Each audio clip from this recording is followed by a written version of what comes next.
ठाकरेंच्या शिवसेनेच्या कार्याध्यक्षपदी आपली निवड होणार असल्याची बातमी ही तथ्यहीन असल्याची प्रतिक्रिया आमदार आदित्य ठाकरे यांनी दिली आहे.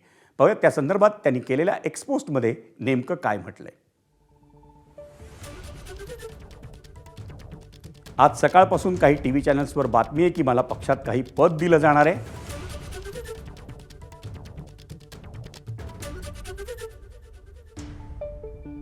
या बातमीत काहीही तथ्य नाही आणि अशी कुठलीही चर्चा पक्षात नाही.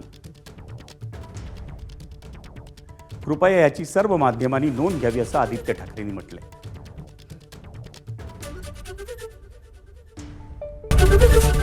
एबीपी माझा, उघडा डोळे बघा नीट.